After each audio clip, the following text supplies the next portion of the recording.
여러분을 지극히 사랑하신 하나님께서 오늘 주신 말씀은 신약 성경 에베소서 2장 1절부터 8절까지입니다.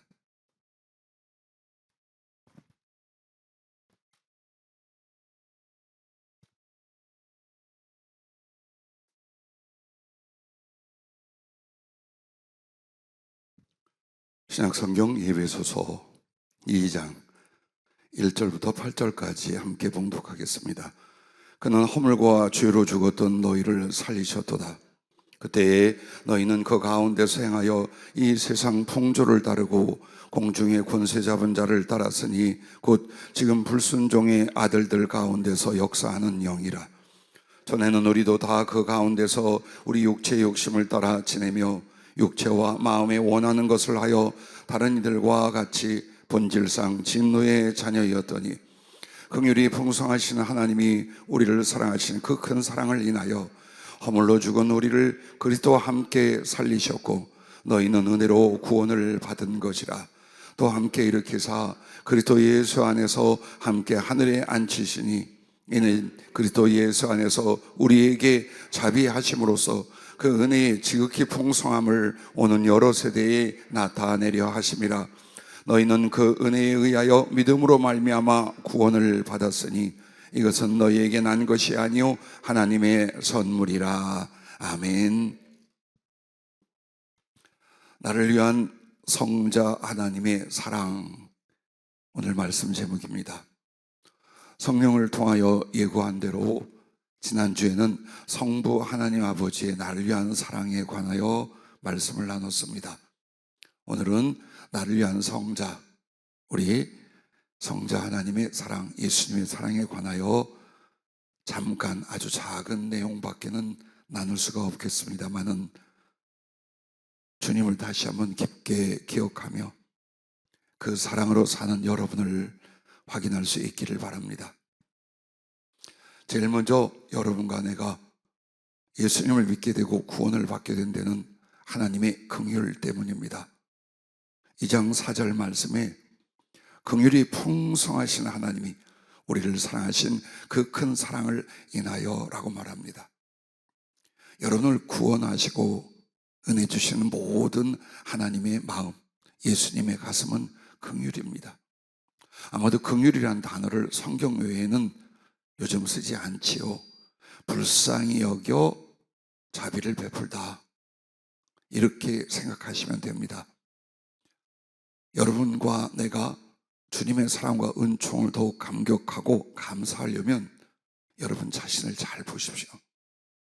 하나님의 말씀을 비추어 보며 살아왔던 인생길에서 우리의 초라하고 비참한 모습을 잘 발견할 수 있기를 바랍니다.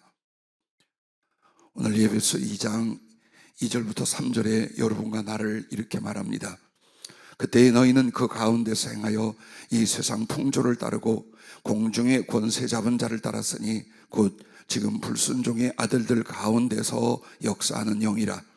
이 말씀은 여러분은 세상적인 방법, 세상적인 유행, 세상적인 가치관으로 살았다는 얘기예요.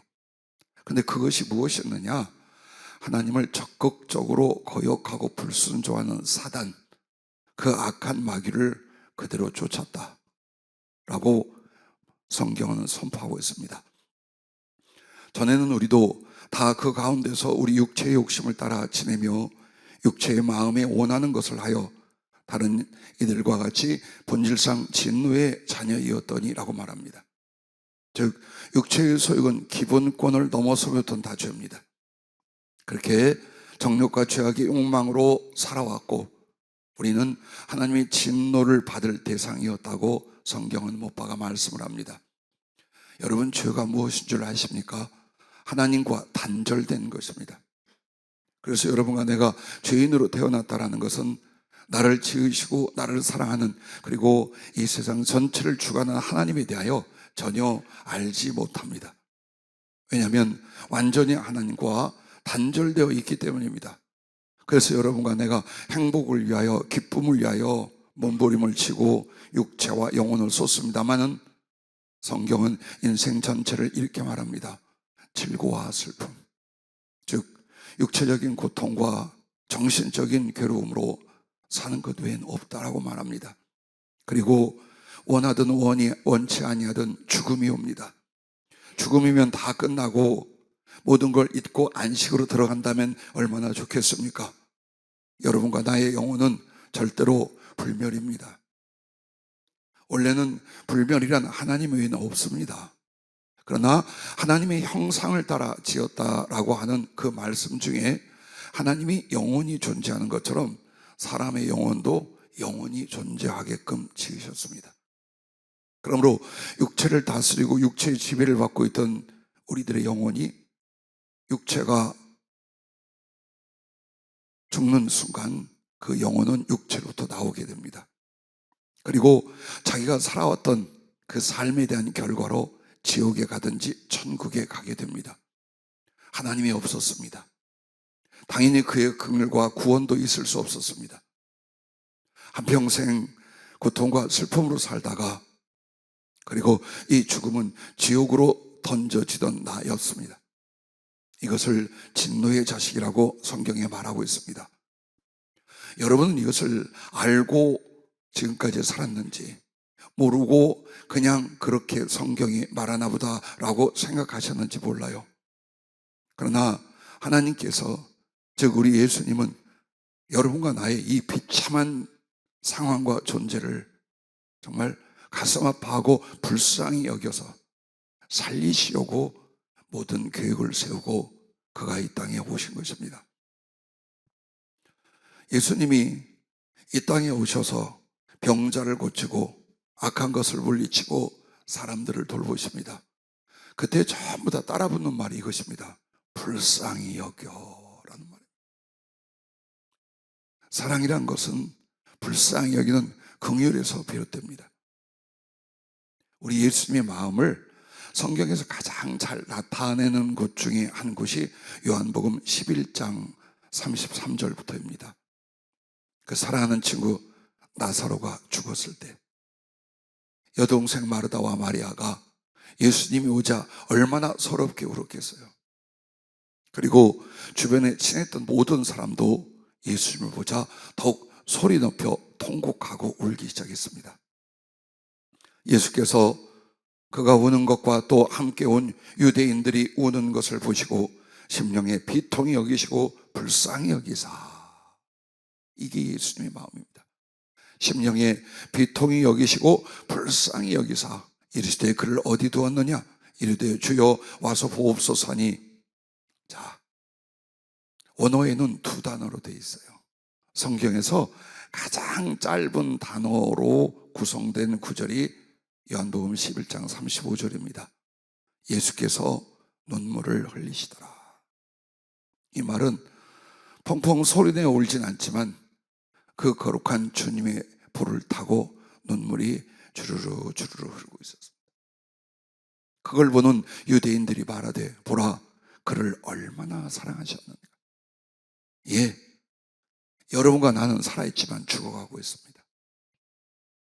고통과 슬픔 그리고 지옥에 던져질 것입니다. 그것을 바라보시는 주님의 마음이 이와 같다는 것입니다. 그래서 43절에 보면 이 말씀을 하시고 큰 소리로 나사로야 나오라 라고 무덤에 가서 부르십니다. 여러분과 나를 그렇게 한평생 부르신 거예요. 생명을 주시고 하나님의 나라에 들어갈 수 있도록 육신과 죄에 치우쳐 살아가는 여러분을 그렇게 부르시고 큰 소리로 부르신 결과가 오늘 예수님을 영접하게 된 줄로 믿으시기 바랍니다. 할렐루야. 죽은 자가 수족을 배로 동인 채로 나오는데 그 얼굴은 수건에 쌓였더라.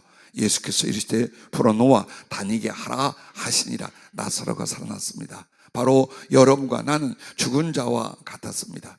오늘 예배서 2장 1절에 그는 허물과 죄로 죽었던 너희를 살리셨도다. 예, 주님 앞에 와서 그렇게 말씀과 성령으로 생명을 얻기 전에는 여러분은 죄와 허물로 죽은 자와 같다. 배에 동여서 무덤 속에 들어가 있던 나사로의 시체와 다를 바가 없다라고 말합니다. 그러나 오늘 예수님의 은총과 그 긍휼로 말미암아 여러분과 나는 자유와 생명을 얻게 된 줄로 믿습니다. 할렐루야. 한 번만 따라해 주시기 바랍니다. 원수를 사랑하신 예수님. 마태복음 5장 44절에 나는 너희에게 이르노니 너희 원수를 사랑하며 너희를 박해하는 자를 위하여 기도하라. 아마도 교회를 다니는 사람뿐만 아니라 세상의 모든 사람이 예수께서 원수를 사랑하라 하신 말씀은 다 기억들을 할 거예요. 나는 어제 그제서야 처음 깨달았습니다. 40년, 50년 동안 성경을 읽고 말씀을 묵상하며 전했는데 난 요즘 처음 깨닫는 게 많이 있습니다. 무엇을 처음 깨달았느냐? 주님이 원수를 사랑하시라고 했는데 그 원수가 나였다는 걸 어제서야 깨달았습니다. 왜 원수를 사랑하라고 했는지 그냥 윤리적인 말씀이 아니었습니다. 하나님의 진노를 받아 마땅한, 그래서 하나님과 원수되었던 나를 긍휼히 여기시고 사랑하사 자기의 목숨과 모든 걸 바쳐주셨습니다. 바로 나를 향한 말씀이었습니다. 마치 우리가 할 수 없는 왼수 같은 인간들도 사랑해야 된다라고 말해왔습니다. 아니, 주님은 바로 내가 원수였고 그 원수인 나를 사랑하시기 위하여 당신이 모든 저주와 지옥의 형벌까지 받아주셨습니다. 이 말씀은 내게 대한 고백이었습니다. 그리고 이 말씀은 우리가 평생에 주님을 사랑하고 또 어떤 영혼이라도 사랑할 수 있는 이유가 되는 바로 그 말씀인 줄로 압니다. 왜 그럼 예수님은 우리에 대하여 그토록 처절한 긍휼, 그 불쌍히 있는 가슴으로 찾아오셨을까요? 여러분을 지으셨기 때문이에요. 즉 예수님의 가슴은 여러분의 어머니고 여러분의 아버지예요. 물건을 만드는 것이 아니었어요. 법칙을 만드는 게 아니었어요. 모든 기뻐하는 사랑으로 사랑의 대상을 만들었어요. 그게 바로 여러분이에요. 그런데 어찌됐든 아담과의 관계 속에서 죄가 전이되어 죄인으로 태어납니다. 내 새끼가 문둥병에 걸렸습니다. 낳자마자 문둥병에 걸려서 얼굴이 썩어가고 몸이 썩어갑니다. 그 시체같이 썩어가는 아기를 끌어안은 아버지의 가슴과 어머니의 마음이 바로 예수님의 가슴입니다. 왜 그가 나를 사랑하는가? 왜 그가 나를 그렇게 긍휼히 여겨 십자가의 저주를 받으셔야 했는가? 바로 여러분의 어머니였고 아버지였기 때문에 그의 가슴 안에 여러분의 영혼을 품고 여러분의 영혼을 만들었어요. 엄마가 자기 자궁 안에 살과 피로 만들어진 그 새끼를 품은 것처럼 왜 여러분과 나를 그런 상대로 만들었을까요? 하나님이 그렇게 했다. 하나님의 가슴 안에서 자기의 모든 기쁨과 사랑을 쏟아 여러분을 지었어요. 그래서 어머니라, 그래서 아버지라 그 말을 하는.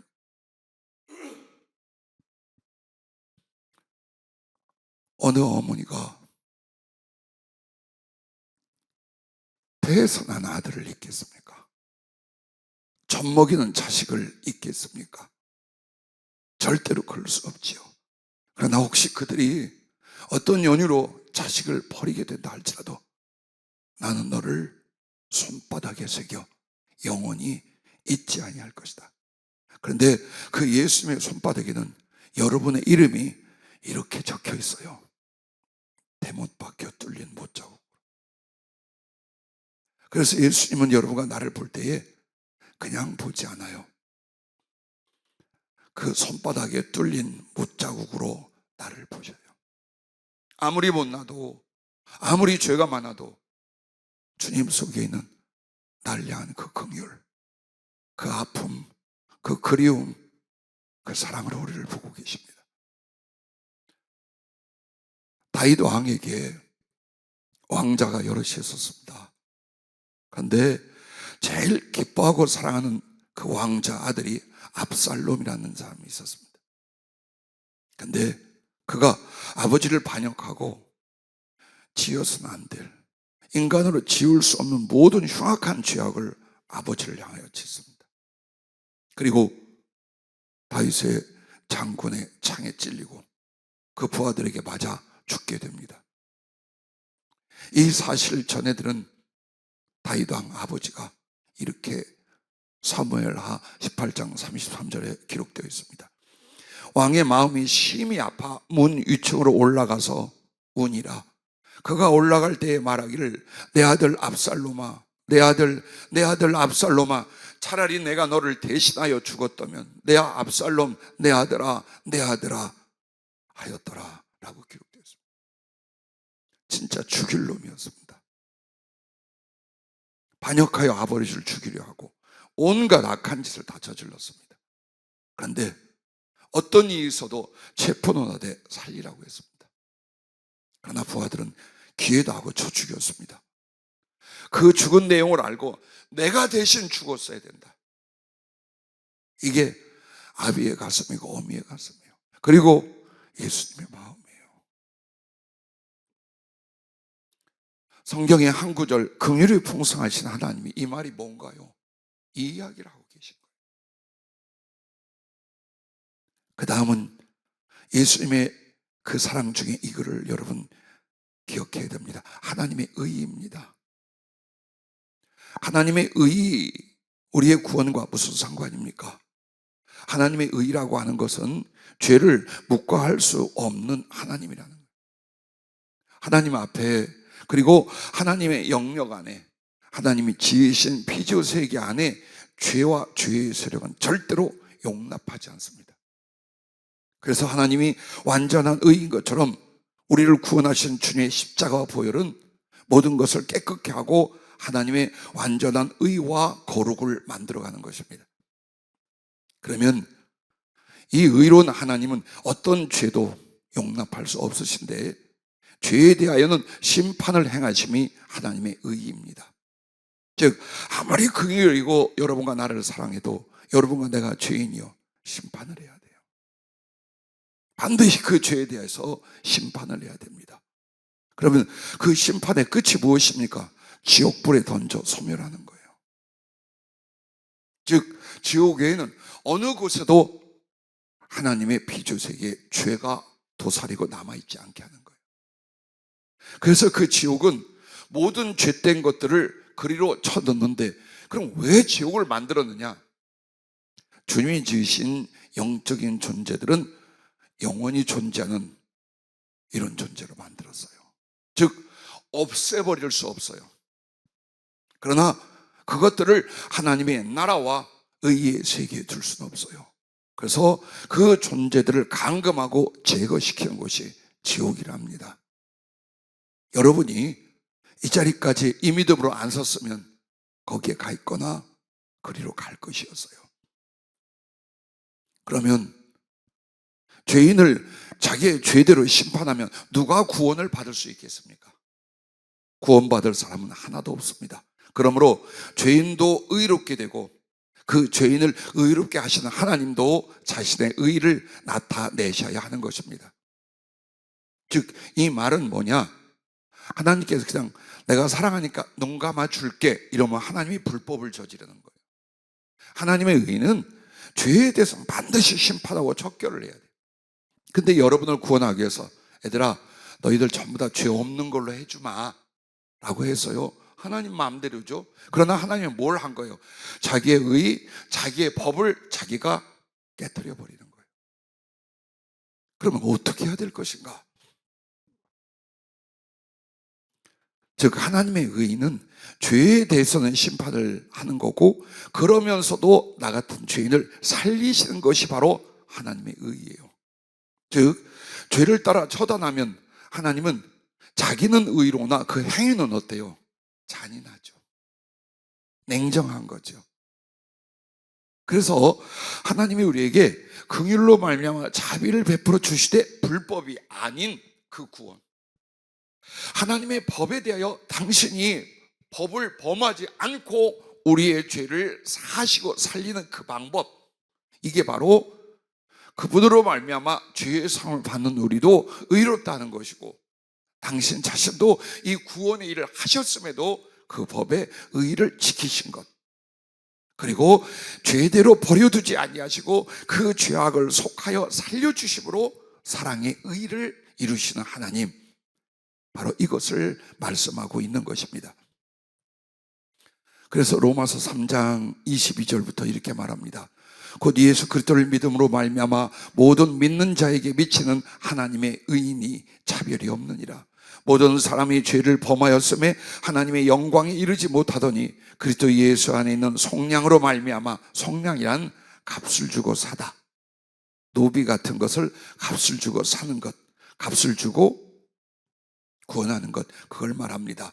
하나님의 은혜로 값없이 의롭다 하심을 얻은 자 되었느니라.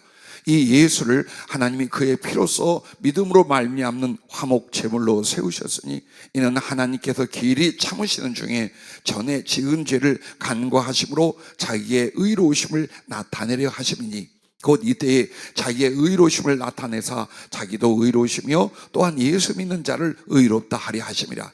이 말씀이 조금 전에 설명드렸던 그 이야기인 거예요. 그래서 여러분과 난 어떻습니까? 그런즉 자랑할 때가 어디냐? 있을 수가 없느니라. 무슨 법으로냐? 행위로냐? 아니라 오직 믿음의 법으로니라. 그러므로 사람이 의롭다 하심을 얻는 것은 율법의 행위에 있지 않고 믿음으로 되는 줄을 우리가 인정하노라. 아멘. 즉 하나님이 구원하여 그 백성과 자녀가 되게 하려면 우리의 죄가 머리부터 발끝까지, 과거와 현재와 미래까지 다 씻어져서 의롭다는 인정을 받아야 돼요. 그러기 전엔 하나님이 받아들여 구원할 수가 없어요. 그래서 이렇게 그 죄에서 의롭게 되는 문제를 여러분에게 먼저 말씀을 드린 겁니다. 자, 그러면 어떤 게 있느냐? 성경은 죄에 대하여 심판을 하고 죄인의 지옥에 던져질 말씀, 법이 있어요. 그런데 이 법도 있어요. 그게 무슨 법이냐? 따라해 주시기 바랍니다. 대속의 법. 예, 대신 속죄를 해줄 수 있는 법이 있다. 하나님이 갑자기 그걸 만들어낸 게 아니에요, 우리 때문에. 원래 성경을 기록하고 하나님 안에는 죄에 대해서 심판할 법도 있고 그 죄를 누군가가 대신 할 수 있게끔 하는 법도 있는 거예요. 조금 전에 읽었던 로마 3장 24절에는 속량이라는 말이 나오잖아요. 그 말을 다른 말로 하면 대속, 대신 값을 치르다, 대신 속죄하다, 이런 뜻이에요. 그런데 그리스도 예수 안에 있는 속량, 즉 대속은 누군가 죄 없는 자가 나의 죄를 대신 담당하여 자신을 심판에 던지고 나를 그 대가로 살리는 법입니다. 중요한 건 자기의 죄가 없어야 돼요. 왜? 예를 들어서 제가 우리 박 권사님을 아끼고 사랑해서 그 죄로 죽지 마세요, 내가 대신 죽을 테니까. 아니요, 둘 다 사형언도를 받고 죽을 날 기다리고 있는 사형수들이야. 근데 내가 하던 말이 내가 당신 대신 죽을 테니까 나가세요. 아니요, 나는 내 죄값으로 죽는 거야. 그러므로 인류의 인간 중에 어느 한 사람도 아담 이래 자기가 의로운 사람이 없어요. 모두 다 자기의 죄로 말미암아 형벌을 받고 지옥에 던져질 사람들이에요. 즉 대속의 법은 있지만 대속할 수 있는 의로운 그 누군가가 없어요. 인류 역사상 없다, 그 말이에요. 하늘나라에 그 누구도 자기의 죄로 심판을 받을지언정 남의 죄를 대속할 완전한 의인은 없다라는 것입니다. 그러므로 여러분, 모든 사람이 죄를 범하였음에 하나님의 영광에 이르지 못하더니 라고 말하는 것입니다. 자, 여기까지 이래 하나님의 마음과 말씀, 구원을 위한 진행이 왔어요. 그럼 세 번째는 예수님의 사랑은 하나님의 지혜로 나타납니다. 자, 하나님의 지혜, 그것은 사단도 몰랐어요. 모든 사람도 몰랐던 하나님의 지혜가 구원에 나타나게 됩니다. 그게 어떤 것이냐? 그걸 이렇게 말합니다. 고린도전서 1장 23절부터 보면 우리는 십자가에 못 박힌 그리스도를 전하니 유대인에게는 거리끼는 것이요 이방인에게는 미련한 것이로되 오직 부르심을 받은 자들에게는 유대인이나 헬라인이나 그리스도는 하나님의 능력이요 하나님의 지혜니라. 그러면 하나님의 능력이라는 건 알겠는데 지혜는 그분이 지혜롭다는 말씀일까요? 물론 지혜 하나님이라는 말씀도 있어요. 자, 30절에는 이렇게 말합니다. 너희는 하나님으로부터 나서 그리스도 예수 안에 있고 예수는 하나님으로부터 나와서 우리에게 지혜와 의로움과 거룩함과 구원함이 되셨으니, 즉 의로움과 거룩함과 구원함을 위한 지혜의 주님이었다는 것을 생각해도 됩니다. 그리고 여러분과 나에게 이렇게 절대 구원받을 수 없는 거예요. 아무리 하나님이 긍휼히 여기시고 우리를 구원하려고 해도 우리를 속량하고 대속할 의인이 없어. 죄 없는 나를 대신해 줄 사랑의 생명 바칠 그런 존재는 없었어요. 그런데 하나님의 지혜, 십자가의 지혜를 말하는데 이게 오직 은밀한 가운데 있어 하나님의 지혜를 말하는 것으로서 곧 감추어졌던 것인데 하나님이 우리의 영광을 위하여 만세전에 미리 정하신 것이라. 그게 뭔데요? 또 이렇게 그 절대적인 하나님의 지혜를 또 이렇게 말합니다. 기록된 바 하나님이 자기를 사랑하는 자들을 위하여 예비하신 모든 것은 눈으로 보지 못하고 귀로 듣지 못하고 사람의 마음으로 생각하지도 못하였다 함과 같으니라. 이게 도대체 무엇일까요? 그 지혜, 사랑과 구원의 그 지혜가 무엇일까요? 사단이, 하나님의 원수요 우리의 원수인 마귀가 사람을 미혹하여 하나님을 저버리고 죄를 범하게 한 것은 하나님의 사랑의 대상으로 지음받은 사람이 마귀를 따르고 지옥에 던져지게 함으로 하나님을 대적하고 하나님의 사랑과 영광을 빼앗고자 함이었습니다. 그렇게 해서 마귀는 아담이 범죄한 뒤 어느 사람도 자력으로 자기 죄를 씻고 하나님께 돌아가 구원 얻을 자가 없다고 확신하며 기뻐하며 조롱해 왔습니다. 그리고 반면 모든 인류는 죄와 고통 가운데 가장 절망적인 존재가 되었었습니다.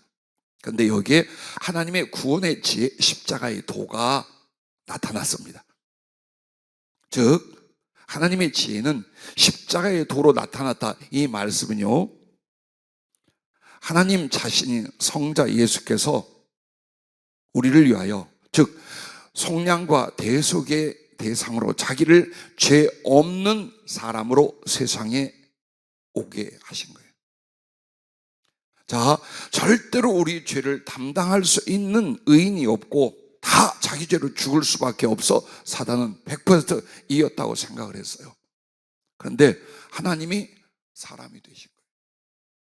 하나님이 사람이 되시니 당연히 무죄한 육신을 입고 무죄한 사람으로 오셨겠지요.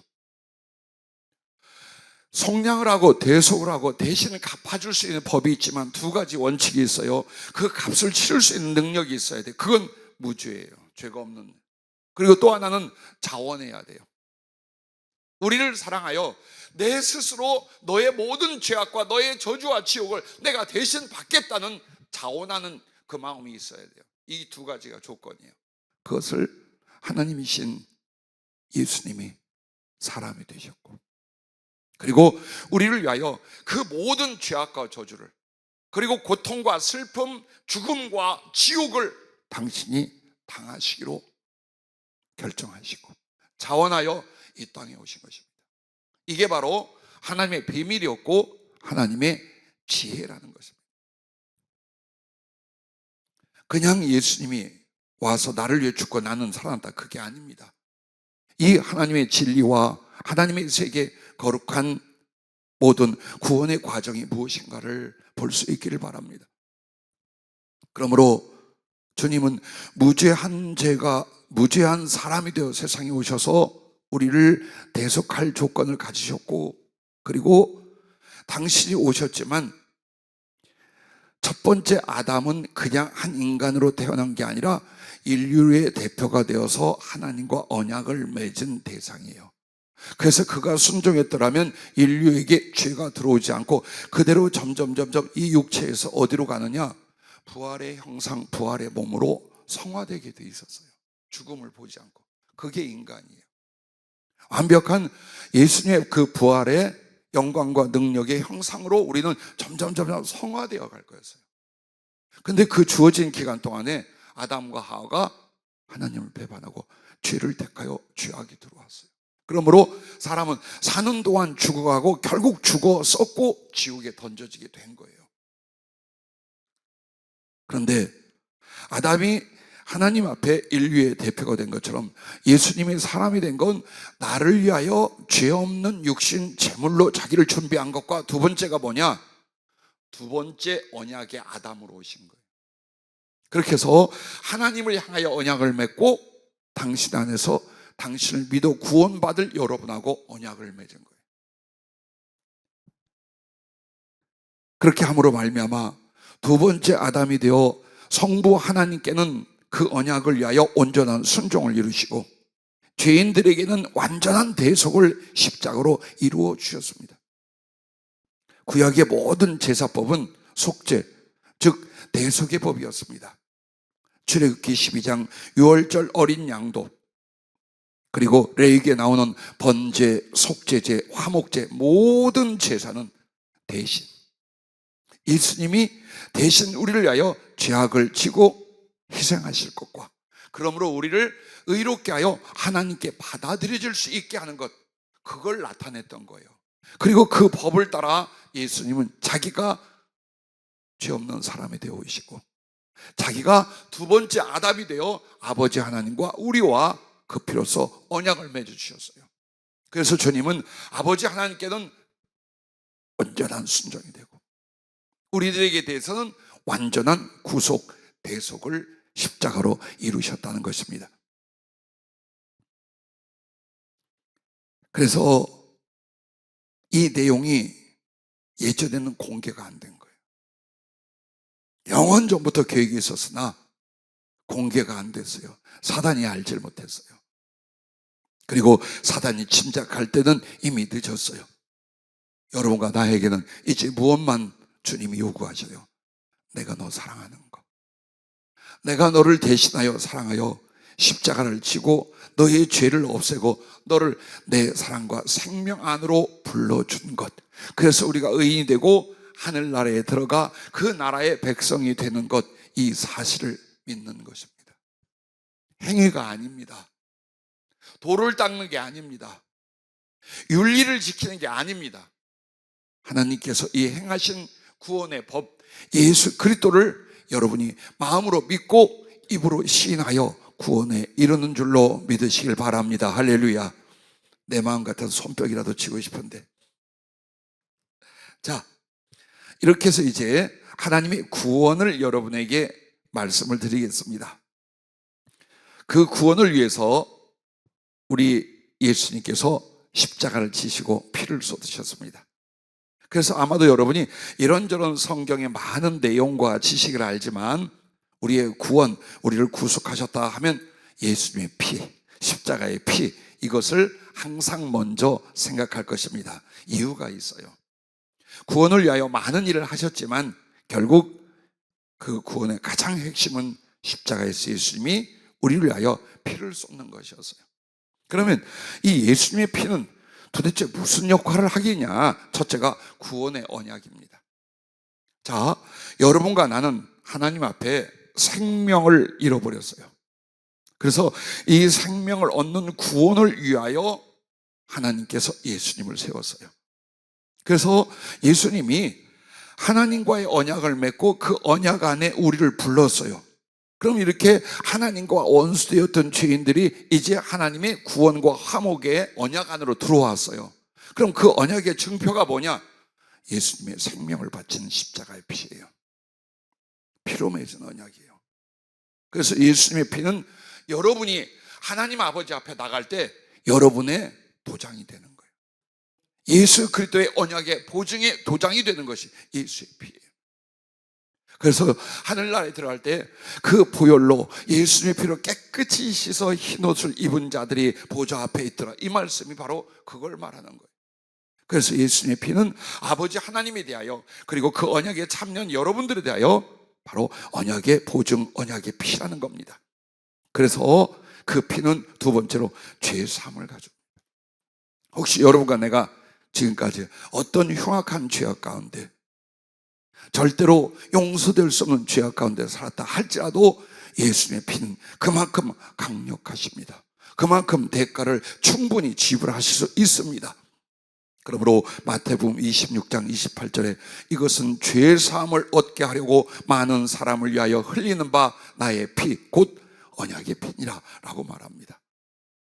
예수님의 피를 믿음 안에서 받으면 어떤 죄라도 다 씻어 하나님 앞에 의롭게 되며 구원에 이르게 된다는 것입니다.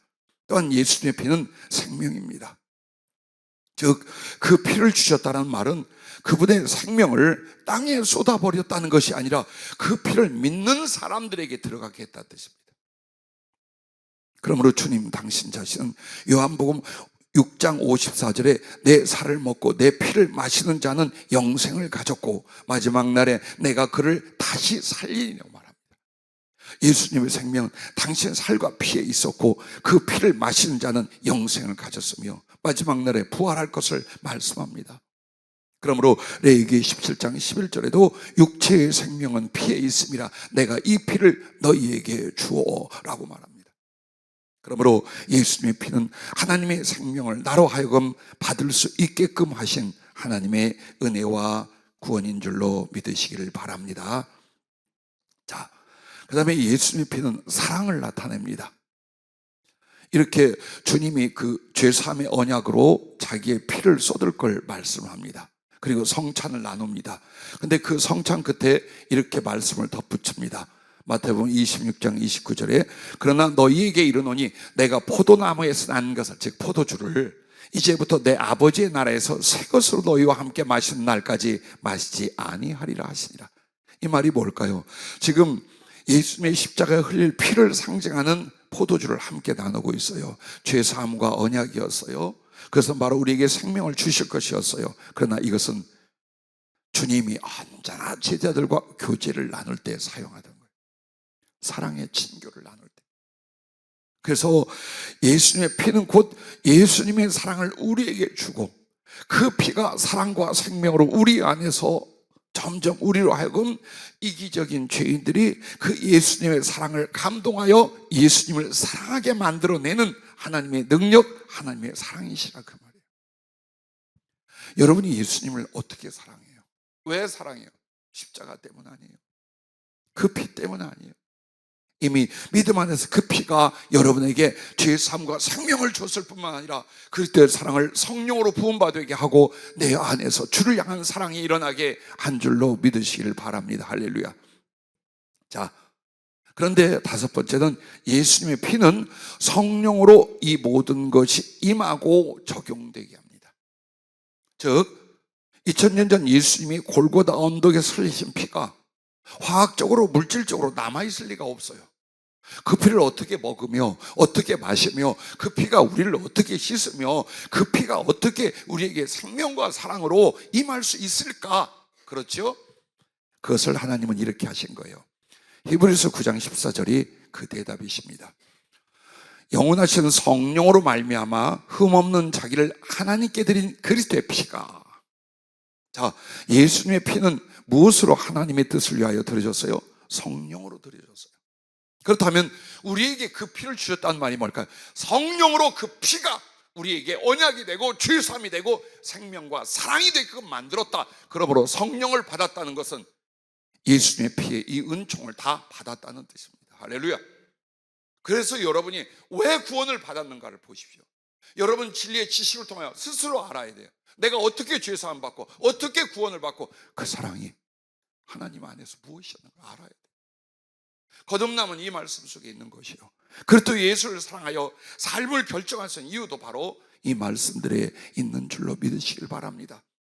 그래서 하나님의 성령을 부어주시고 그 성령이 예수님의 그 보혈의 모든 효과와 은혜와 작용을 우리 안에서 지금 이루고 있다는 것입니다. 그리고 그 성령은 여러분이 사모하고 구하는 만큼 더욱 충만하게 부어주실 것을 믿으시기 바랍니다. 할렐루야. 자, 그리고 나서 여러분에게 어떻게 했냐? 주님의 십자가와 부활을 언급을 하십니다. 그 십자가는 피를 쏟아 우리에게 언약과 죄사함, 생명과 사랑을 성령으로 받고 이루게 하셨어요. 그래서 로마서 4장 25절에 예수는 우리가 범죄한 것 때문에 내 주민이 되고 또한 우리를 의롭다 하시게 하여 살아나셨느니라라고 말합니다. 에베소서 2장 5절 6절에는 그 말을 이렇게 말합니다. 허물로 죽은 우리를 그리스도와 함께 살리셨고, 이미 그리스도와 함께 죽었다는 말이 전제되는 거죠. 너희는 은혜로 구원을 받은 것이라 또 함께 일으키사 부활을 말하는 겁니다. 그리스도 예수 안에서 함께 하늘에 앉히시니 알 듯 모를 듯한 말씀. 자, 이 말은 예수님이 십자가에 죽을 때 너도 같이 죽었다 이 말이에요. 그래서 예수님이 부활하실 때 너도 같이 부활했다 이 말이에요. 예수님이 하나님 보좌에 앉을 때 너도 그 하늘나라 보좌에 함께 앉는다라고 말한 말씀이에요. 그러므로 주님을 십자가에 못 박도록 내어주신 것은 여러분의 죄악을 속하기 위하여, 그리고 예수님이 부활하신 것은 바로 이제 이 죄 사함으로 말미암아 너희는 의롭게 되고 구원을 받았다는 확증으로 우리를 위하여 죽으신 그이가 죽음을 이기고 살아나신 거예요. 그리고 그 부활로 말미암아 우리의 구원의 열매요 완성인 예수님처럼의 부활이 우리들에게도 있을 것이요, 그리고 예수께서 승천하사 하나님 우편에 앉으신 것처럼 너희도 예수 안에서 그 하나님 나라 하나님 보좌에 함께 앉을 것이다 라고 말씀하고 있는 것입니다. 두려워하지 마시기 바랍니다. 인생을, 삶을 염려하지 마시길 바랍니다. 주신 구원의 은총과 그리스도의 그 사랑과 긍휼을 기뻐하며 여러분도 주님을 사랑할 수 있기를 주의 이름으로 축복합니다. 할렐루야. 한마디로 마귀의 자녀였던 여러분이 하나님의 자녀가 된 것이 구원이에요. 지옥 진노의 자식이었던 내가 하나님의 영광과 나라를 상속받게 하신 것이 구원인 줄로 믿으시길 바랍니다. 그러면 구원의 이유와 목적은 무엇일까요? 바로 하나님의 사랑, 하나님과의 사랑입니다. 자, 긍휼에 풍성하신 하나님이 우리를 사랑하신 그 큰 사랑을 인하여 무엇으로 말미암아? 그리스도의 피로, 그리스도의 십자가로, 그리스도의 부활로 얼마나 우리를 사랑하셨는지 아버지의 가슴, 예수님의 심령이 그 어떤 사랑인가를 성경은 계속해서 우리에게 알려주고 말씀하고 있습니다. 그러므로 여러분과 나는 왜 존재하는가를 알아야 돼요. 하나님께서 나를 오직 예수님의 사랑의 대상으로 창조하신 거예요. 그래서 구원도 하시고 영원한 나라와 생명을 주신 것이 뭐냐? 예수님 사랑의 대상으로 여러분을 그렇게 한 거예요. 그래서 구원의 목적이 사랑이에요.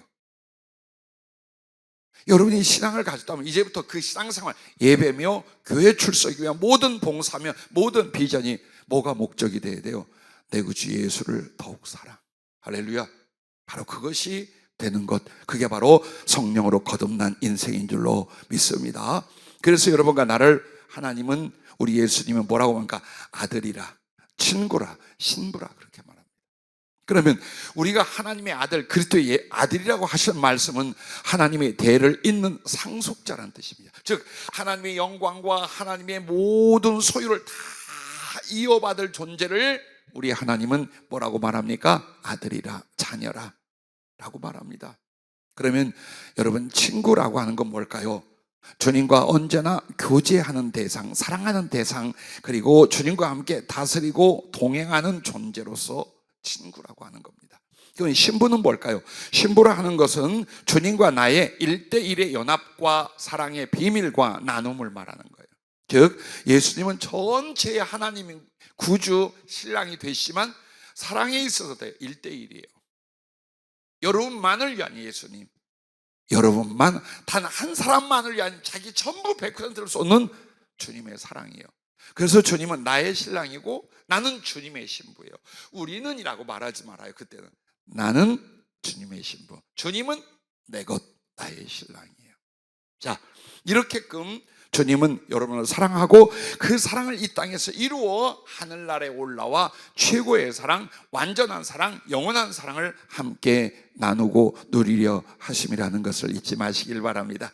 그래서 십자가의 구속은요, 예수님의 절대적인 사랑을 우리가 받고 깨달아서 주님 사랑을 위하여 다시 태어나게 만드는, 이걸 성령으로 거듭났다고 말하는 거예요. 이제 여러분이 거듭났는지, 거듭나려고 턱걸이를 하는지, 아니면 저 멀리 가서 아주 형식적이고 유선적인 종교인인지 짐작하시겠죠? 짐작하시겠죠? 예, 십자가로만 오십시오. 그의 보혈 안으로만 들어오실 수 있기를 예수님의 이름으로 축복합니다. 할렐루야. 자, 그래서 여러분과 나는 이제 이 땅에서 어떻게 살아야 될까요? 더 이상 여러분은 과부가 아닙니다. 왜? 과부는 홀로 살아 생계를 위하여 몸부림을 쳐 살아가 아무 도움도 못 받는 게 과부예요. 남편 없어. 자, 고아가 아닙니다. 고아는 부모가 없어서 제 스스로 자력으로 살아가려고 그 외로움과 고통과 궁핍을 헤쳐나가는 존재입니다. 여러분은 나그네가 아닙니다. 여러분은 아버지 집이 있어요. 그리고 여러분이 가는 곳은 세상에서의 방황이 아니라 예수님의 품 하나님 나라예요. 그래서 더 이상 여러분은 과부가 아니며 고아가 아니며 나그네가 아닙니다.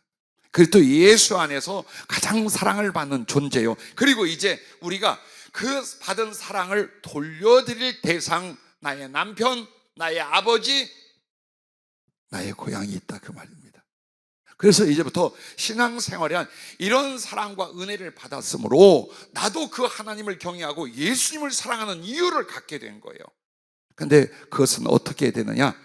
에베소서 2장 10절에 대답을 해 주십니다. 우리는 그가 만드신 바라, 두 번 만들었죠? 하나님의 창조 안에서 우리가 사람이 된 것과 그리고 예수님의 피로 말미암아 두 번째 태어나게 한 그걸 말하는 거예요. 우리는 그가 만드신 바라 그리스도 예수 안에서 선한 일을 위하여 지으심을 받은 자니. 자, 이 말이 뭘까요? 선한 일을 위하여 여러분을 지었다. 선한 일을 위하여 여러분을 구원했다. 선한 일을 위하여 그 사랑으로 다시 태어나게 했다. 그러면 선한 일은 이 세상에서 딱 두 가지예요. 영혼들을 사랑하고 구원하는 일이에요. 예. 그래서 하나님이 나를 사랑하심을, 내가 이제 하나님을 사랑하기 때문에 이 삶을 뭘로 사느냐? 예수님을 사랑하는 가장 중요한 방법이 사람을 사랑하는 겁니다. 그리고 그 사람을 사랑하는 중에 제일 핵심은 지옥에 안 가게. 어제 나 같은 그 사람들, 고통과 슬픔 속에 죽어 지옥 갈 그 사람들을 바로 예수님의 사랑과 생명 안으로 인도하여 그들을 살려내는 것, 이것이 바로 예수님을 향한 여러분의 절대적 유일한 사랑입니다. 생각해봐요. 내가 주님의 자녀입니까? 신부입니까? 친구입니까? 또 있다. 세상에 지옥불을 향하여 던져져 가는 고통과 죽음에 주님의 자녀들이, 주님의 친구들이, 주님의 신부될 사람들이 아직도 많이 있다 이 말이에요. 그들을 살리려는 것, 그들을 살려 주님께 데리고 가는 것, 이보다 더 큰 주님에 대한 사랑이 어디 있겠어요? 그래서 하늘을 향한 여러분의 사랑이 시작됐다면 사람을 보세요. 영혼들을 보세요.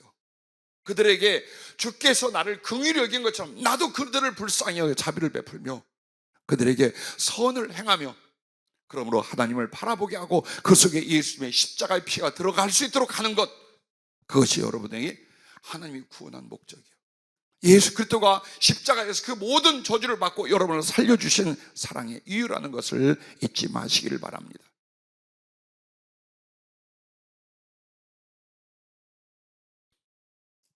설교는 끝입니다. 단 이 내용에 대해서 주님께, 성부 하나님의 사랑을 구할 때도 그랬잖아요.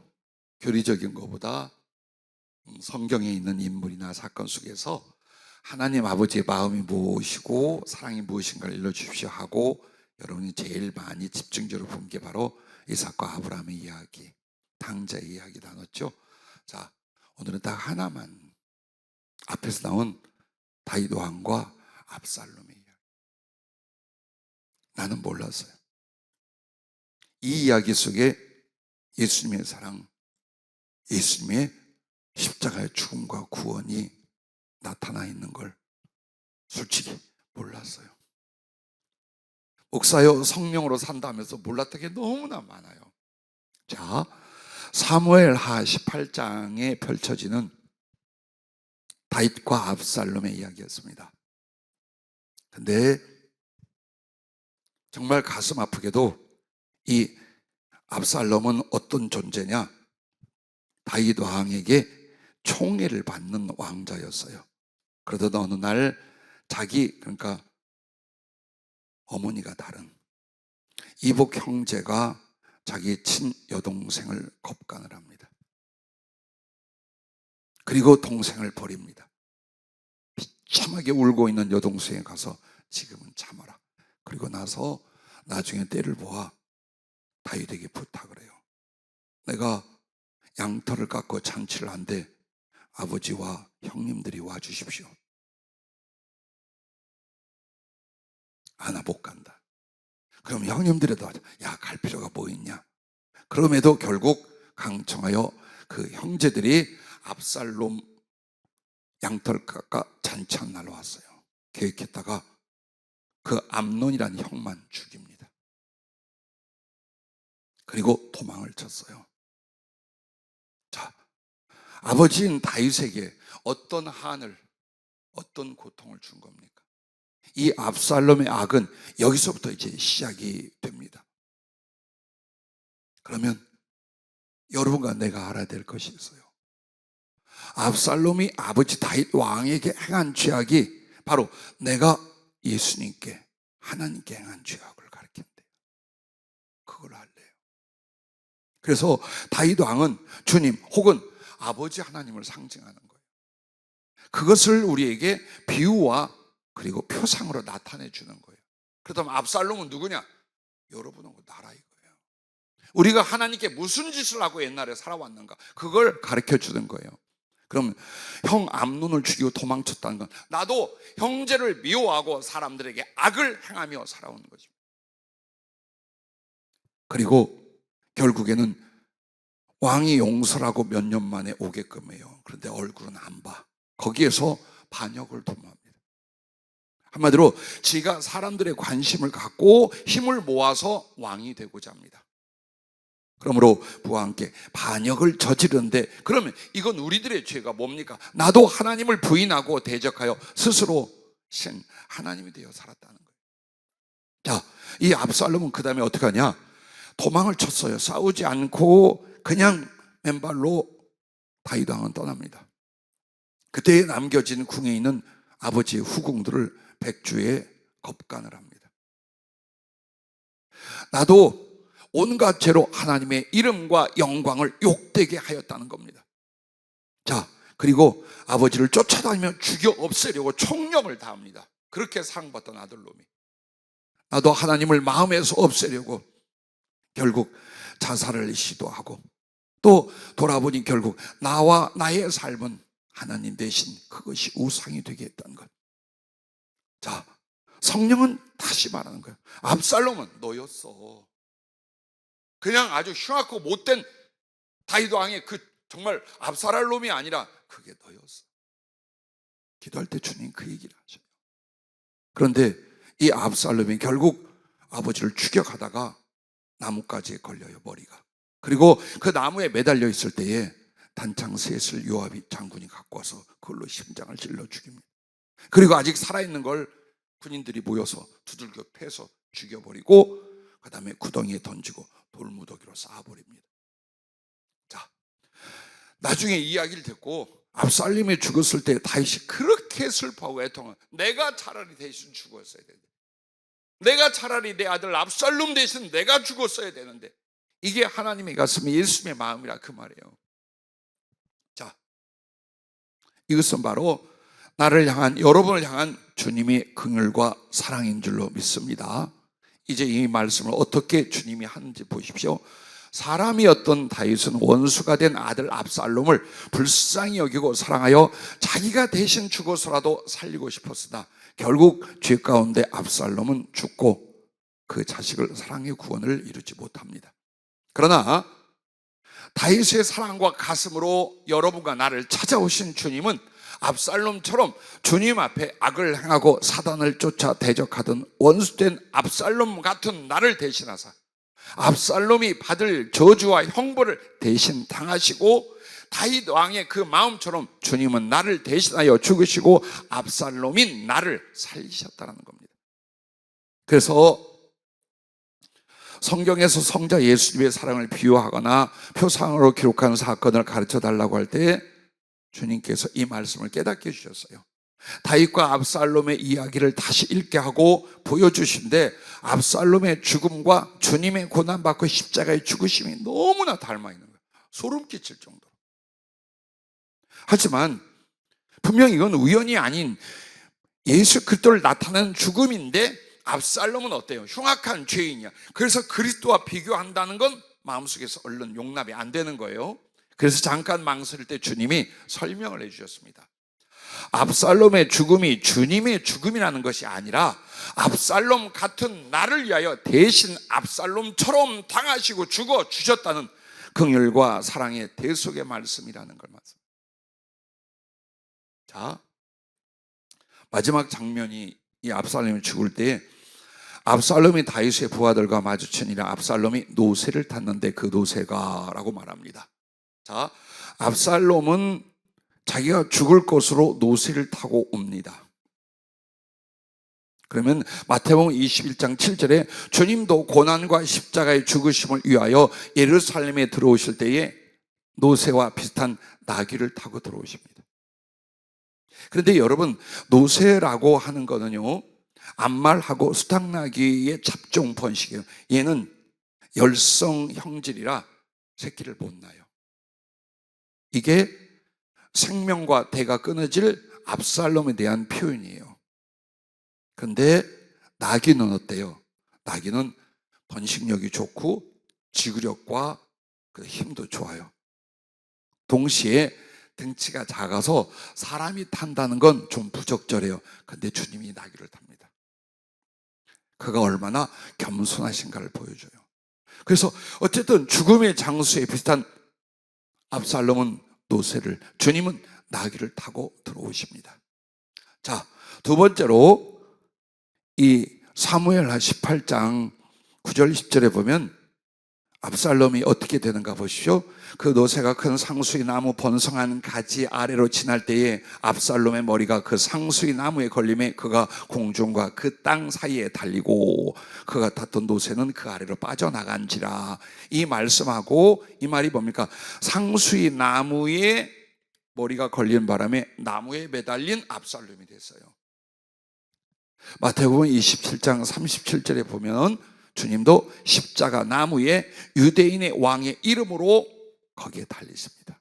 그 압살롬의 긴 머리는 스스로의 자랑이며 자기가 왕이 될 존재로서의 상징이에요. 근데 그 머리채로 상수리 나무에 달려서 예수님은 유대인의 왕이라는 이름으로 십자가 나무에 달렸어요. 자, 세 번째로 이렇게 달려있는 압살롬을 죽이기 위해서 다윗 왕의 최고의 장수였던 요압 장군이 손에 작은 창 셋을 가지고, 단창이라고 말하죠.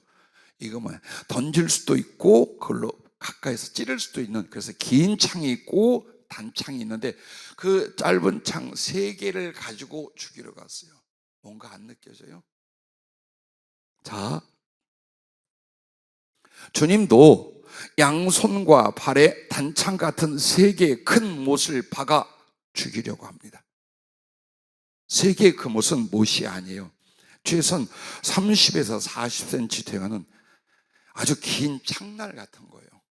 그렇게 해서 이번에도 예수님의 손을 보여주는데 이쪽을 박아 나무를 가서 뒤를 꺾고 앞에도 세게 움직이면 빠질 수 있어요. 못대가리가.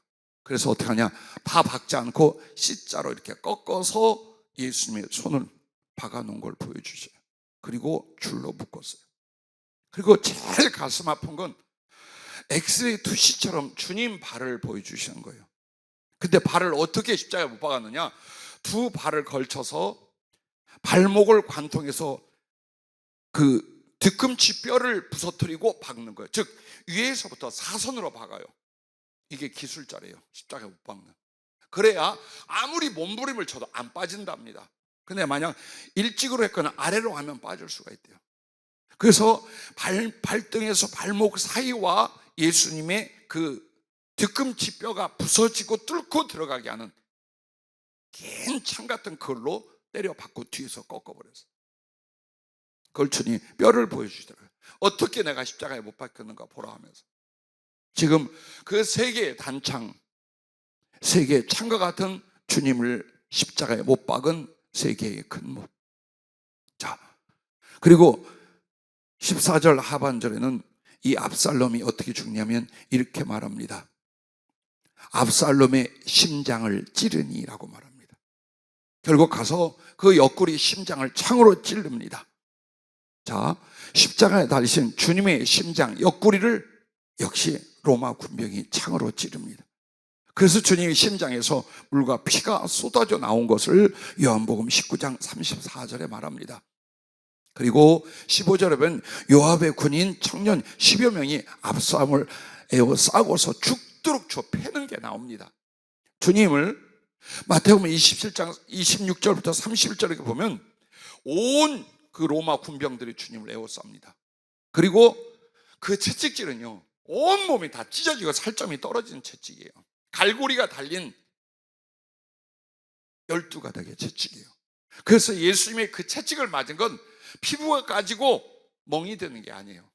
살점이 박혀서 손바닥만하게 예수님의 그 살이 찢어져 날라 다 떨어지게 만든 채찍이에요. 그리고 지팡이를 만들고 그걸 뺏어서 예수님의 머리를 몽둥이로 치고 때리고 침뱉고 조롱하고 채찍질하고 그 로마 군인들이 싸고 했어요. 이걸 압살롬에게도 똑같이 했어요. 자, 이제 마지막은 이것입니다.